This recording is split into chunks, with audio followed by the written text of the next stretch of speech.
Google Books is a service from Google that allows users to view and preview books while accessing links to purchase and borrow them. There are several different ways of interacting with Google Books. The first is a link from an external website. Here we have the NHPRC LibGuide. Under the Latin American tab, we can see here that there's a bibliography of several different resources. If you click on one of them, it will take you to the Google Books page for it. You can scroll through and see what's available. Generally, the full text of a book won't be available, but there are links over here on the side where you can purchase the book from Amazon, Barnes & Noble, different vendors.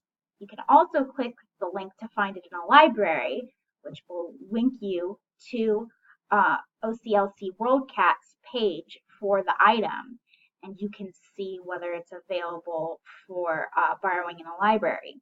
Because I'm connected to the St. John's network, it will automatically show me what St. John's access to this item is, whether we have it in the catalog or somehow have access to it online.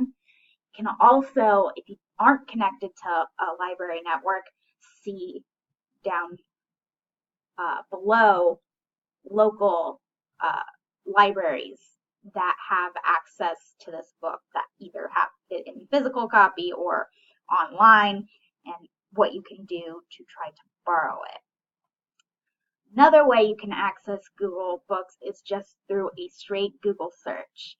You enter your keywords. Here we're going to look for author Janie Chow,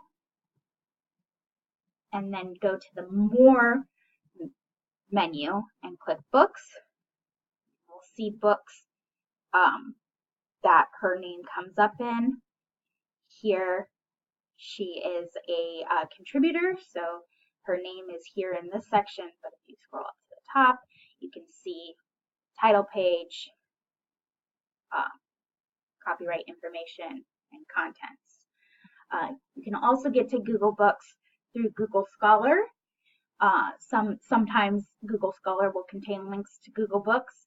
So if you, for example, search for Salvadoran immigrants on Google Scholar, you'll find a link to the book Legalizing Moves. That takes you to Google Books. You have the cover and title page. Finally, just want to mention that you can also search just in books.google.com, and that while most books will not have the full text because of copyright restrictions, books in the public domain are likely to be found. So, if, for example, you search for Narrative of the Life of Frederick Douglass, you can find this book, which is in the public domain, and the whole book will be here. That's Google Books.